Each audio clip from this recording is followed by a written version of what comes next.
हरे कृष्णा कृष्णा कृष्णा हरे हरे हरे राम राम हरे हरे. 500 वर्षापूर्वी चैतन्य महाप्रभू ही आले, माहिती आहे ना? चैतन्य महाप्रभू कोण आहे माहिती आहे का? पांडुरंगच झाले गौरांग. गौरांग गौरांग चैतन्य महाप्रभू म्हणजे गौरांग. गौरांग गौर वर्णाचे, सुवर्ण वर्णाचे, सोन्यासारखे त्यांचं अंग होतं, सोन्यासारखं अंग. कृष्णाचं अंग काळं सावळं. आमच्या आजोबाचं नाव सावळा होतं. सावळा. सावळाचा मुलगा भगवान, भगवंताचा मुलगा रघुनाथ. त्यालाच बनवलं लोकनाथ प्रभुपादांनी. ते काळे सावळे श्रीकृष्ण ते झाले सोन्यासारखे, सुवर्ण वर्णाचे. सुवर्ण वर्ण हेमांगो, म्हणून त्यांना गौरांग असं म्हणतात. गौरांग म्हणा, गौरांग. पांडुरंग माहित आहे ना, पांडुरंगच झाले गौरांग.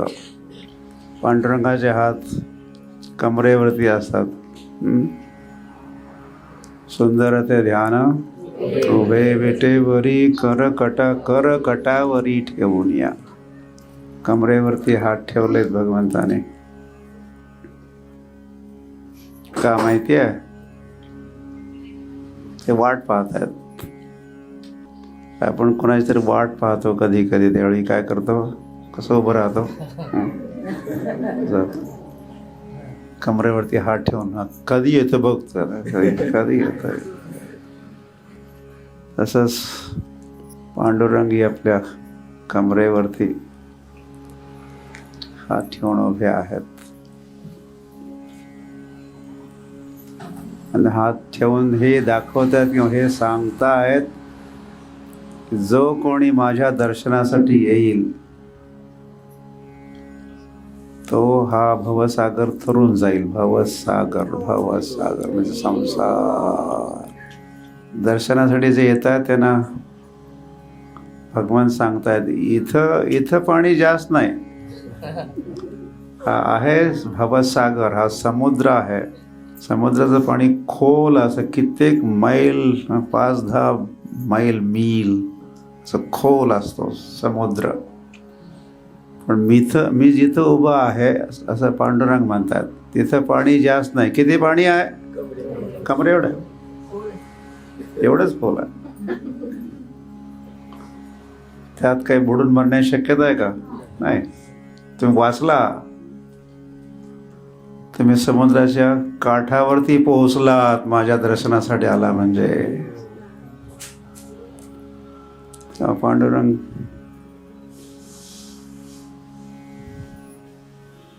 आपल्या सर्वांची वाट पाहत होते, पाहत आहेत. तुम्ही तिकडे जात नव्हता तसं वरचेवर, म्हणून तसे पांडुरंग विठ्ठल राधा गोपाळाच्या रूपात येऊन उभं राहिले. इथे विठ्ठल आहेत.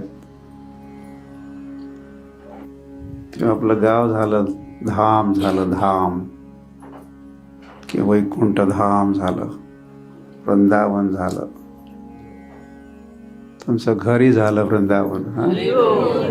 घराला नाव दिलं वृंदावन. किंवा पंढरपुरामध्ये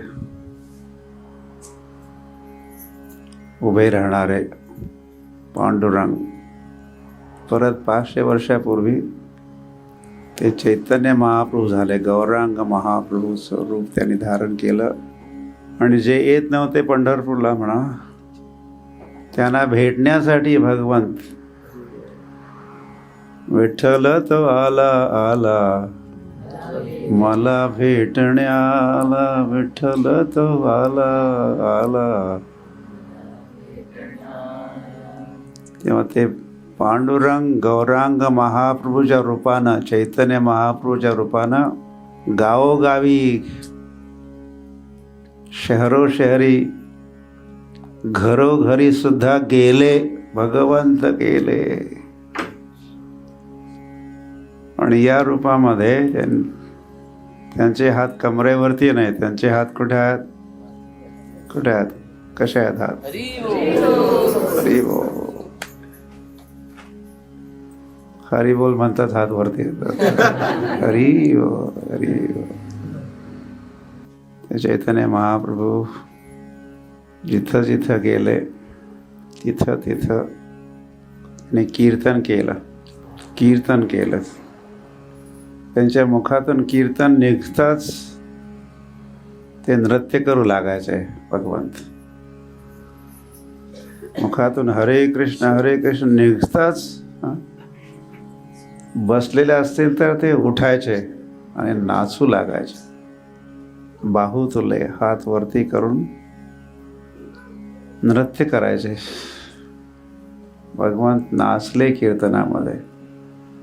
महाप्रभो कीर्तन नृत्य गीत वादित्रमाद्यन् मनसो रसेन सुंदर लाला सचिरदुलाला नाचत श्री हरी कीर्तन में. सुंदर लाला, सुंदर लाल त्यांचं नाव. दुसरं एक नाव चैतन्य महाप्रभूंचं सुंदर लाला सचिर दुलाला. दुलाल म्हणजे मुलगा, पोरग. कोणाचं पोरग? सची मातेचं, सची माता, सचिनंदन. जय सचिनंदन.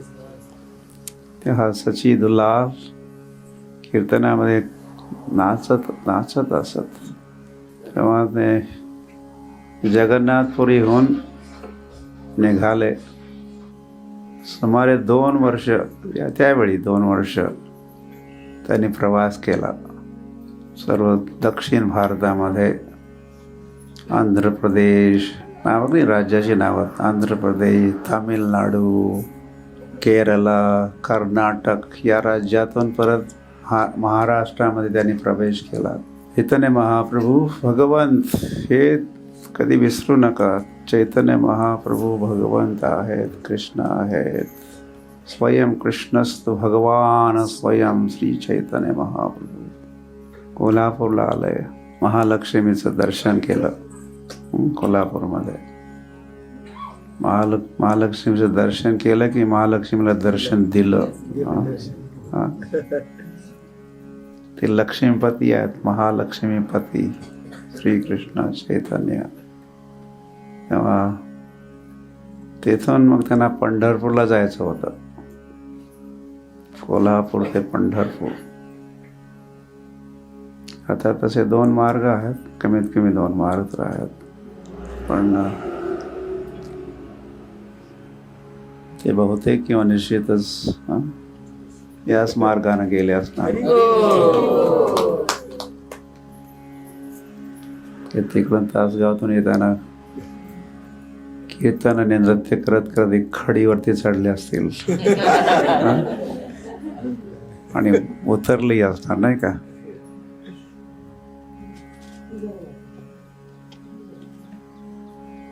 दाट शक्यता आहे. त्यावेळी चैतन्य महाप्रभू रस्त्यामध्ये लोक भेटायची. तसं चैतन्य महाप्रभूंना पाहून दर्शन करूनच सर्व भाव विभोर व्हायचे. त्याच्यामध्ये कृष्ण प्रेम जागृत व्हायचं. ते त्यांच्या अंगामध्ये कंपन व्हायचं. डोळ्यातून अश्रुधारा वाहू लागायच्या. ते लोटांगण घालू लागायचे. अशांना चैतन्य महाप्रभू आलिंगन द्यायचे. भगवंत आलिंगन द्यायचे जीवांना, भक्तांना. असे भक्त त्यांच्या बरोबर जायला तयार व्हायचे, घरदार विसरून. चैतन्य महाप्रभू त्यांची समजूत काढून त्यांना तिथेच थांबवायचे, तुम्ही तिथेच थांबवा. तेव्हा हे सर्व 500 वर्षापूर्वी झालेलं आहे.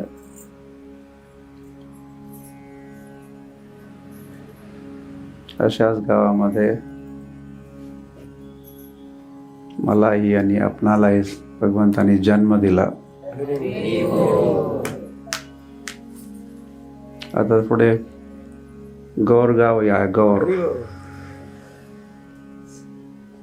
एक पुरावा म्हणा, पुरावा, प्रूफ पाहिजे ना, काय प्रूफ पाहिजे. महाप्रभू इथूनच गेले, चैतन्य महाप्रभूचा पुरावा, एक पुरावा म्हणा.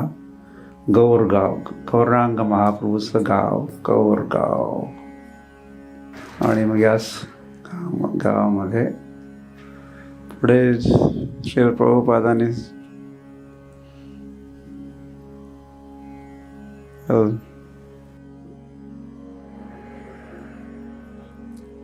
मी सांगलीमध्ये शिकत होतो, कॉलेज शिक्षण. आता ते मध्ये सोडून मी विनोबा भावे आश्रम जॉईन करण्यासाठी वर्ध्याला गेलेलो होतो. विनोबा भावे महात्मा गांधींचे शिष्य विनोबा भावे, त्याने गीताई वगैरे असे काही ग्रंथ लिहिलेले होते. ते भूदान यज्ञ करायचे. भूदान, मोठ्या शेतकऱ्यांची काही जमीन घेऊन गरिबांना ते द्यायचे. भूदान असे समाजसेवा त्यांची चालू. तेव्हा तिथून कसा बसा मी परत फिरलो, परत झालं सांगलीला आलो. भगवंताचा असा विचार होता की मी प्रभुपादांना भेटावं, माझ्या गाठी भेटी प्रभुपादांशी व्हाव्यात. म्हणून सांगलीमधलं शिक्षण तिथेच थांबवून मी मुंबईला गेलो शिक्षणाच्या. त्या दिवसामध्ये तसं शिक्षणामध्ये काय गोडवा वगैरे नव्हताच. अरे कॉलेजच्या पुस्तकाऐवजी मी दुसरीच पुस्तक वाचत होतो, धर्मग्रंथ वाचत होतो किंवा महान पुरुषाचे चरित्र वाचत होतो. मला देशसेवक, मानव जातीचा सेवक व्हायचं होतं, सेवक व्हायचं होतं. त्या लहानपणी मी विचार करत असे की मी गावची कशी सेवा करू शकतो, गावातल्या लोकांची कशी सेवा करू शकतो.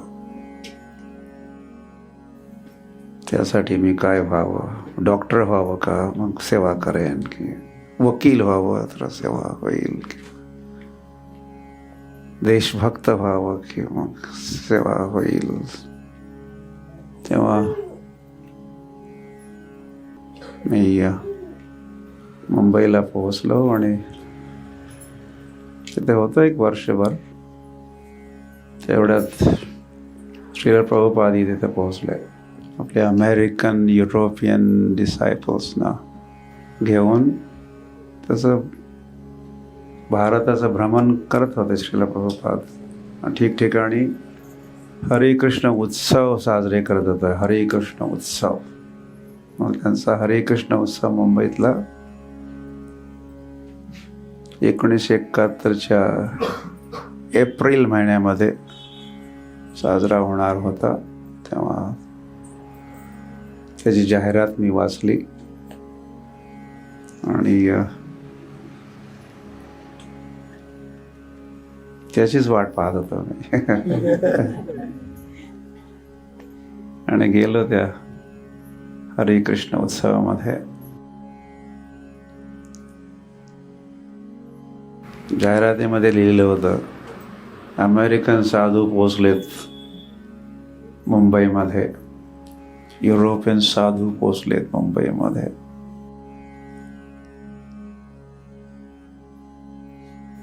तेव्हा हे खरं की खोटं पाहण्यासाठी ही हजारोंच्या संख्येनं लोक, मुंबईचे लोक, तेव्हा मी इथं पोहोचलो.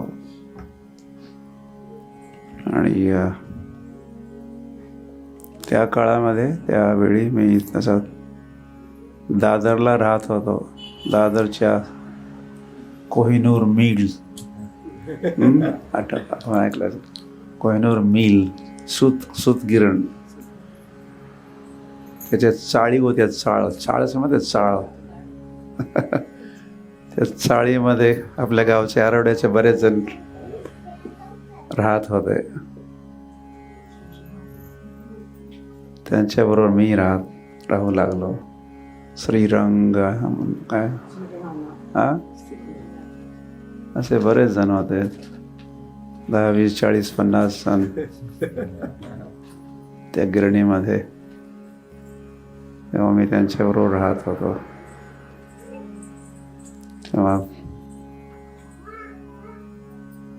त्यांना न सांगताच मी जात होतो या कार्यक्रमामध्ये. 71 तेव्हा प्रभुपादांचा संघ भेटला. श्री प्रभुपाद की जय. प्रभुपादांचं दर्शन, प्रभुपादांची प्रवचनं, युरोपियन अमेरिकन साधूंची कीर्तनं, त्यांचं नृत्य पाहून बस मी त्यांच्या नादाला लागलो नाही. तिथेच एक माळी घेतली, तिथून काही ग्रंथ घेतले छोटे छोटे. आणि त्या कार्यक्रमानंतर मी ज्या खोलीमध्ये राहत होतो, त्या खोलीमध्ये राहणारे जे माझे गावकरीच होते, खोलीमध्ये ज्यावेळी ते नसायचे त्यावेळी मी सर्व दरवाजे, खिडक्या, पडदे बंद करून मी तसाच नाचत असे जसं हरे कृष्णवाले नाचत होते.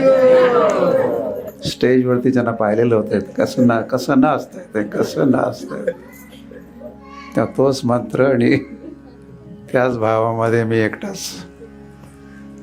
उड्या मारायचा त्या खोलीमध्ये. आणि त्यांची पुस्तके वाचू लागलो, प्रभुपादांचे ग्रंथ. माझे तसे रसायन, केमिस्ट्रीची मोठी मोठी पुस्तकं होती. त्या मोठ्या पुस्तकामध्ये प्रभुपादांचं छोटं पुस्तक आतमध्ये ठेवून मी वाचत असे.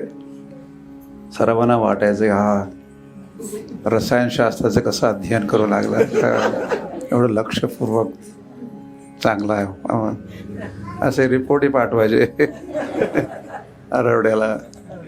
पण आतमध्ये वेगळं रसायन, वेगळी केमिस्ट्रीची, दिव्य रसायनचं अध्ययन चालू होतं. आणि मग एका वर्षानंतर आणखी एक त्यांचा उत्सव झाला, हरे कृष्ण उत्सव, जुहूमध्ये. जुहू, सांताक्रूज. इस्कॉननं जमीन घेतलेली होती, त्या जमिनीमध्ये कार्यक्रम. पुन्हा आणखी एकदा जाहिरात वाचली आणि परत मी पळत सुटलो, थेट गेलो त्या कार्यक्रमामध्ये. रस्त्यामध्ये मी माझी जी पुस्तकं, काही नोटबुक्स वगैरे असंच फेकत होतो काय गटारामध्ये, इकडे तिकडे. तेव्हा त्या कार्यक्रमानंतर मग मी अर्ज दिला. अर्ज समजतो काय म्हणतात अर्ज? हां,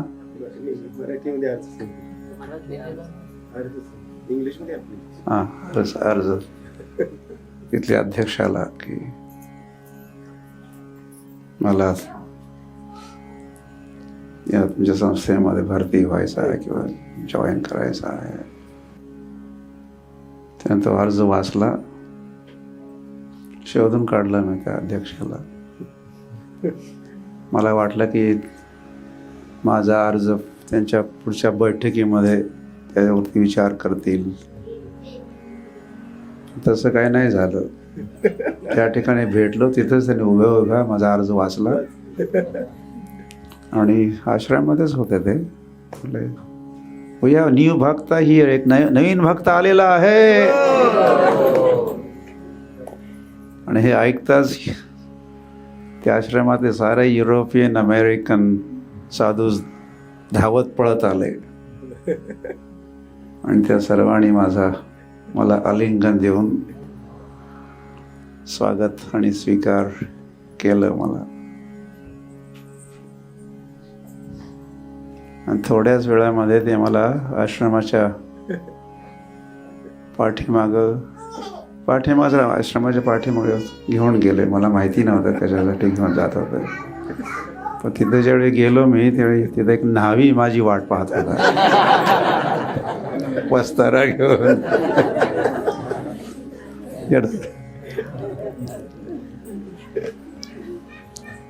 तेव्हा सर्व झालं, मुंडन झालं, शेंडी. आणि मी पहिल्यांदाच धोतर नेसलो नाही, त्यांनी शिकवलं. अमेरिकन साधूने मला धोतर कसं नेसायचं ते शिकवलं. तसे माझे बंधू, दादा आणि अप्पा आणि सर्वजण आयुष्यभर धोतरच घालणारे. त्यांनी कधी पॅन्टला स्पर्शही नाही केला. पण त्यांची इच्छा होती की मी कोणी आधुनिक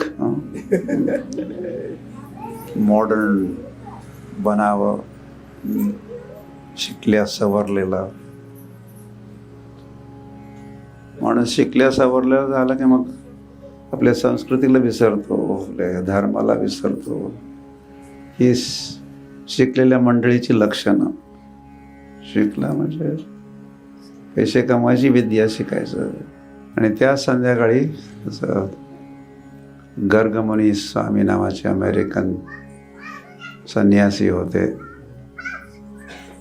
ते शाळेमध्ये जाऊन मुलासाठी कार्यक्रम करायचे. ते मला घेऊन गेले आणि ते इंग्लिशमध्ये बोलत होते. मुलांना इंग्लिश येत नव्हतं. ते मलाही मायक्रोफोन दिला माझ्या हातामध्ये. ते गर्गमुनी महाराज इंग्लिशमध्ये बोलत होते आणि त्याचं भाषांतर मी करत होतो. म्हणजे पहिल्याच दिवशी मी प्रचारकी झालो. प्रचार सुरू केला. आणि मग एक आठवडाभर आश्रमामध्येच होतो. हरे कृष्ण लँड, जुहू, मुंबई. खोलीमध्ये नव्हतो. तेव्हा खोलीत तुम्ही लापता. तेव्हा गावकरी जे होते ते राहत होते माझ्याबरोबर खोलीमध्ये वगैरे. शोधू लागले सर्वत्र, त्यांना सापडलं नाही मी. मग बातम्या पोहोचल्या, आरोड्यापर्यंत बातम्या आल्या आणि आप्पा आले मुंबईला. आणि तसे मी सर्व काळजी घेतलेली होती जेणेकरून कोणाला पत्ता लागू नये मी कुठे गेलो. पण एक चूक झाली म्हणा, किंवा त्या कार्यक्रमातली एक जाहिरात ती मला भेटलेली होती अगोदर. जाहिरात समजते, जाहिरात कार्यक्रमाचं इन्व्हिटेशन किंवा जाहिरात ती तिथेच राहून गेली खोलीमध्ये कुठेतरी. मग त्यांना वाटलं शक्यता आहे, जरा तिथं जाऊया या पत्त्यावरती. त्यांनी मग पत्ता लावला आणि आप्पा आले. आय थिंक श्रीरंग आले असतील बहुतेक. श्रीरंग माहिती आहे ना. ते माझी काळजी घेत असत त्या दिवसामध्ये. श्रीरंग अण्णा काय तेव्हा ते सर्व रडत होते.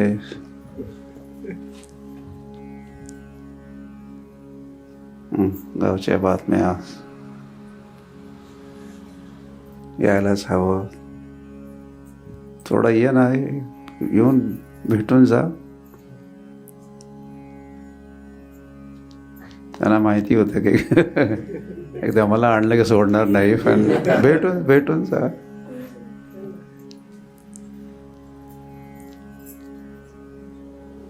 तेव्हा त्यांच्या म्हणण्याला मी मान दिला.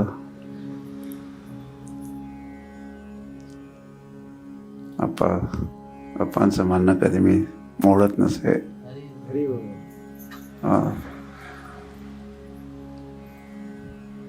घेऊन आले.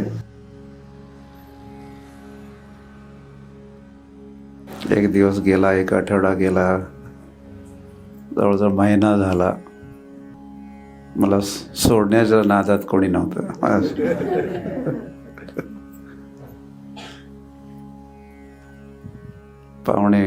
पाहुणे मंडळींना बोलवून माझी समजूत काढण्याचा प्रयत्न चालूच होते. शिरडोनचे, इकडचे, हतनूरचे, तिकडचे बोलवून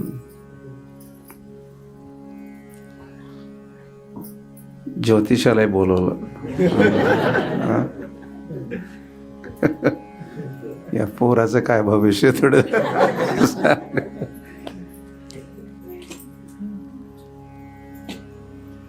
त्याला दक्षिणा कमवायची होती. ते म्हटलं लवकरच या नादातून तो मुक्त होईल. तर लवकरच म्हटलं, पण 60 वर्ष झाली.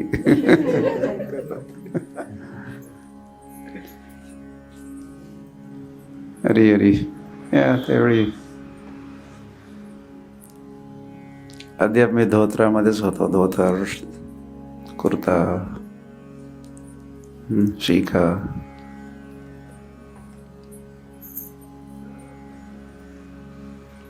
दादा वर्षेवर येऊन पॅन्ट, माझी जुनी पॅन्ट घेऊन यायचे.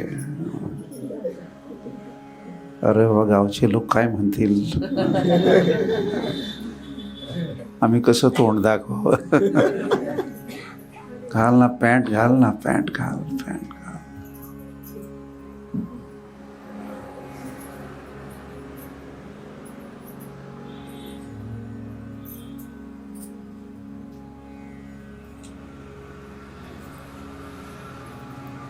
त्या दरम्यान मी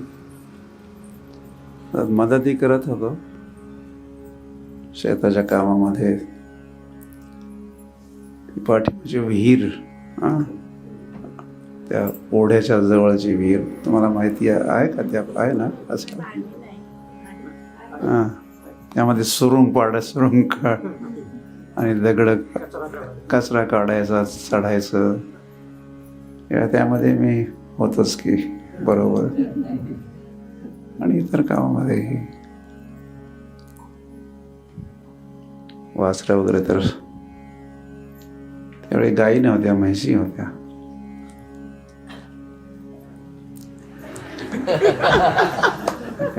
तेव्हा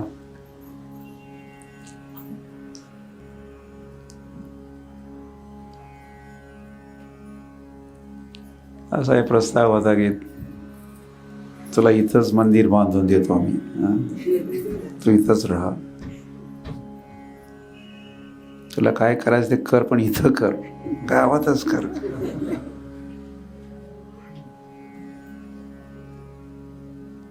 पण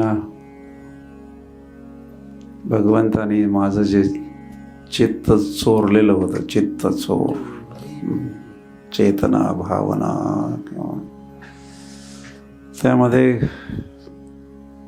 एक रत्तीभर सुद्धा परिवर्तन किंवा फरक नाही पडला त्या एका महिन्याभराच्या वास्तव्यामध्ये. आणि परत हरे कृष्ण मंदिरात जाण्याचा हट्ट मी सोडला नाही. सर ते शेवटी मुक्त झालो आणि परत फिरलो.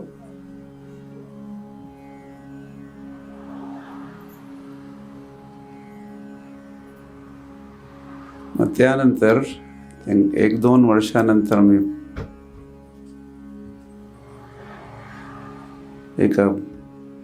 आणखी एका ब्रह्मचार्याला बरोबर घेऊन आलो. एकटा नाही आलो.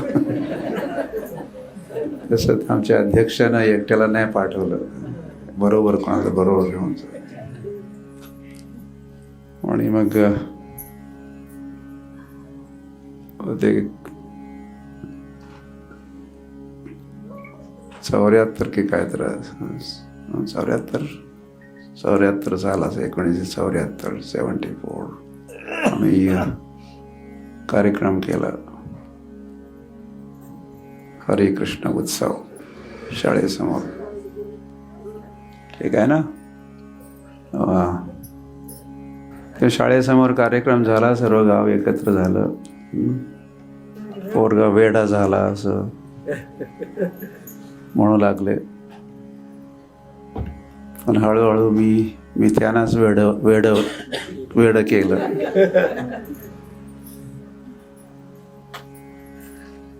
या शाळेसमोर खीर काय म्हणतात, खीरच म्हणतात, खीर वाटप. जसं रंकाळ्याच्या डोंगरावरती व्हायची खीर अगोदर, तसे इथं खिरीचा प्रसाद.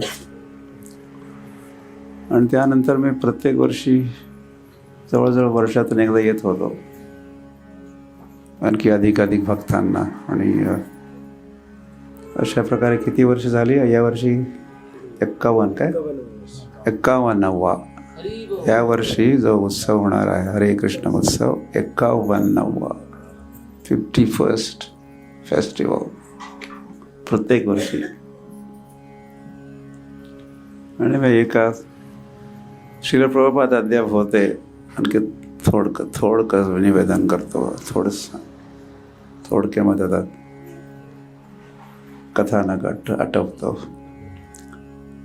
1977 साली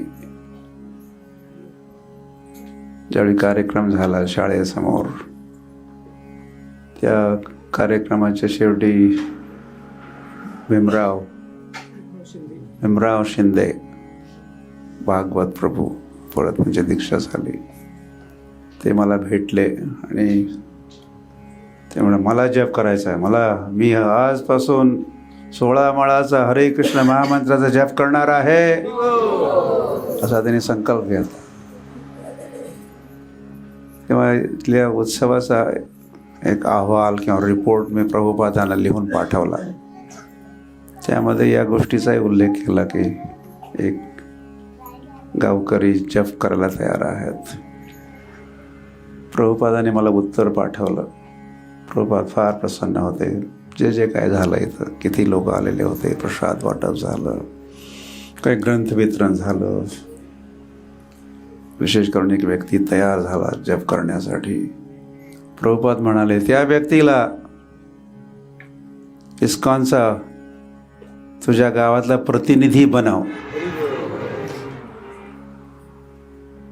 तेव्हा तिथून मला आयडिया आली की प्रभुपादांची इच्छा आहे की इस्कॉनची स्थापना अरवड्यामध्ये व्हावी, या व्यक्तीला प्रतिनिधी बनवावं. आणि मग आम्ही तसंच केलं. आणि मग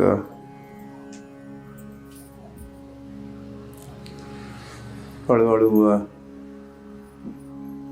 आमचे चुलते, त्यांचं नाव पुढे काय झालं, राधाकृष्ण प्रभू, तात्या आणि ते भीमराव शिंदे यांची जोडी झाली. त्या दोघांनी मिळून तसा प्रचार केला.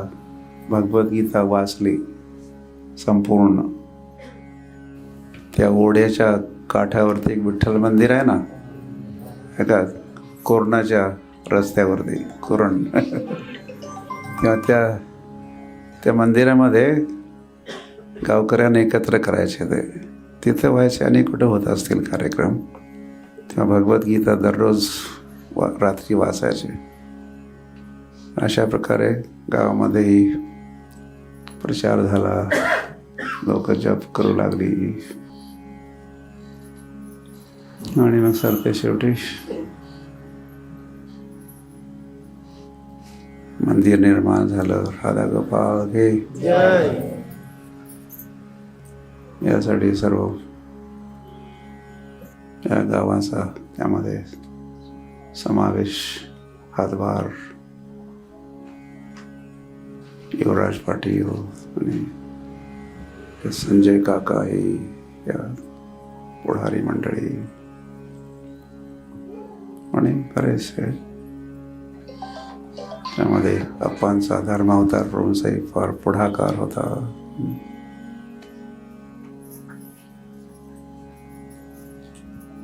नंदलाल प्रभू आणि सर्व SS पाटील आणि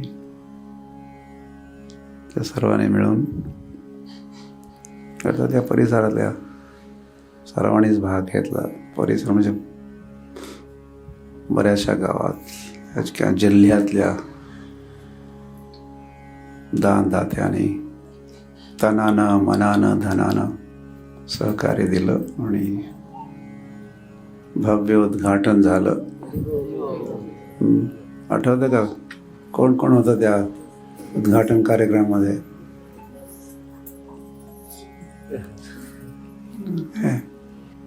तेव्हा तो एक विशेष कार्यक्रम होता. न भूतो न भविष्यती, न भूतो न भविष्यती असा झालेला नव्हता. कदाचित होईल भविष्यामध्ये. सर्व जगभरचे ISKCON leaders, Prabhupada disciple, Prabhupada शिष्य इत्यादी GBCs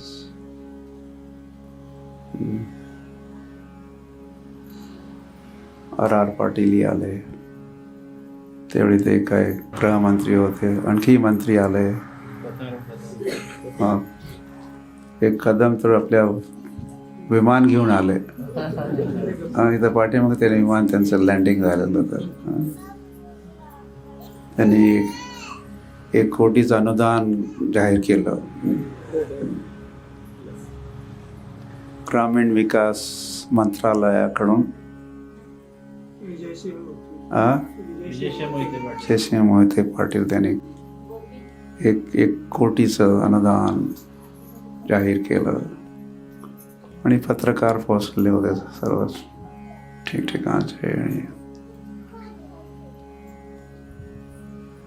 अशा प्रकारे ज्या लोकांना, बऱ्याच लोक आरवड्याचा पत्ताही, आरवड्या कुठलं काय एवढ्या ते जगप्रसिद्ध झाला.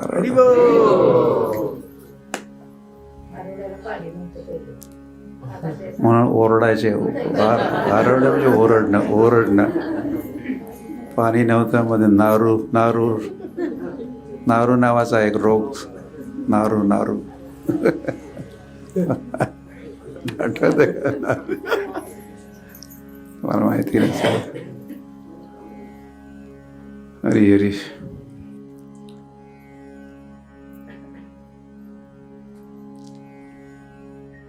आपण सर्वांनी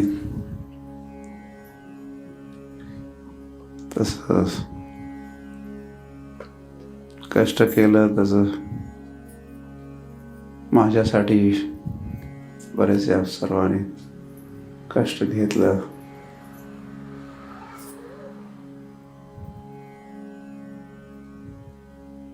माझ्या शिक्षणासाठी तासगावमध्ये शिक्षण, परत सांगलीमध्ये, मुंबईमध्ये,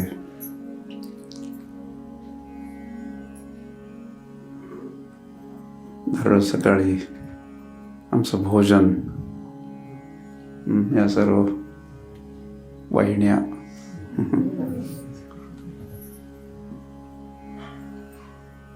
आता झालाय शिष्य. हं. सकाळी सकाळी भोजन बनवायचे दररोज. आणि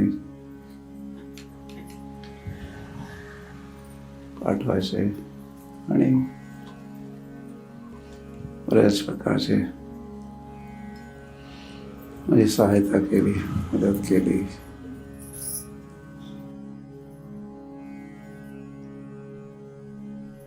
मी एकदा आरोड्याहून हातनूरला जात असताना सायकलने, चेन असते ना चेन, त्यामध्ये माझा पाय अडकला आणि अद्याप त्याची खून आहे.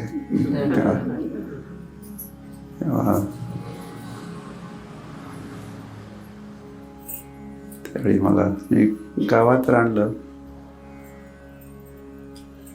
आणि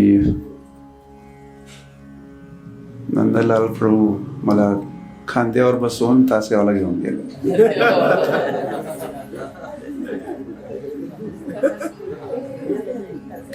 त्यावेळी दुसरी काही व्यवस्था सोय नव्हती.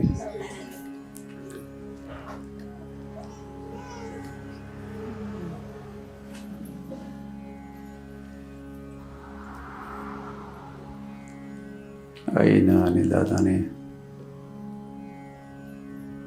जे काय माझ्यासाठी केलं ते सर्व उपकार मी फेटू शकणार नाही.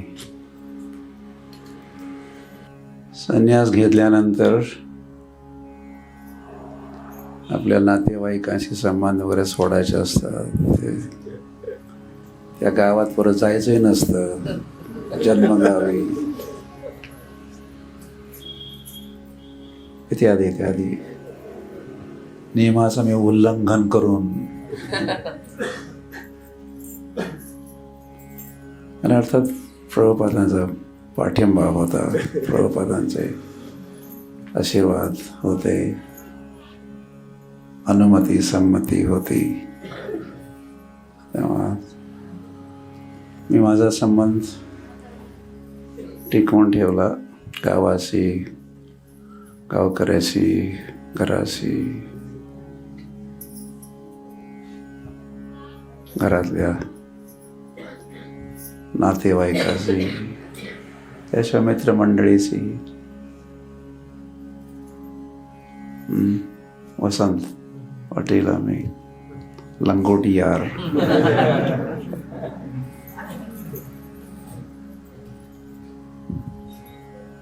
सातवीपर्यंत माझे फार जवळचे मित्र. तसा प्रत्येक घरातला एक एक मित्र होता. या कोणतं मंदिर, यल्लामाच्या मंदिरापासून ते प्रत्येक घरामधला एक एक माझा मित्र होता.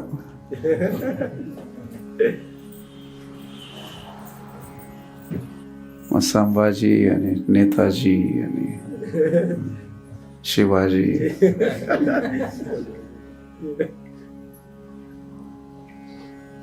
आणि वसंत ही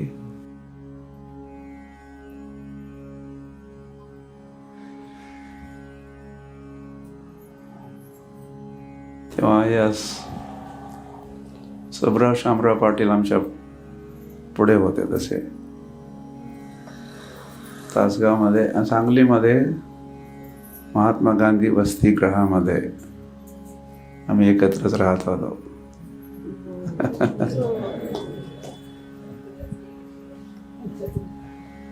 सुब्राव शामराव पाटील, SS पाटील यांचं एक आदर्श जीवन माझ्या एक प्रकारे माझे हिरो होते. त्यावेळी मी त्यांना समजायचं माय हिरो.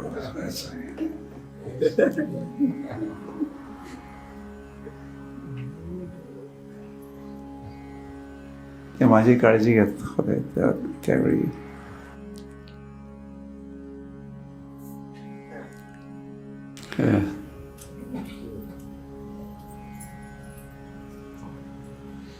धन्यवाद. आपल्या सहकार्यासाठी, मदतीसाठी, संपर्कामध्ये राहिल्यासाठी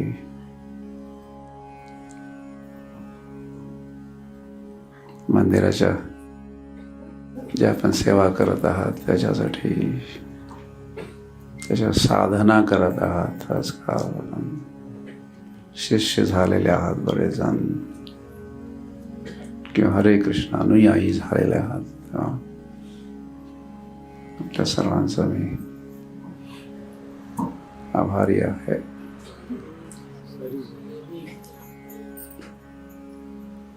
या आनंदलाल प्रभूंचे मी आभारी आहे. आणि माझी फार फार काळजी घेतली.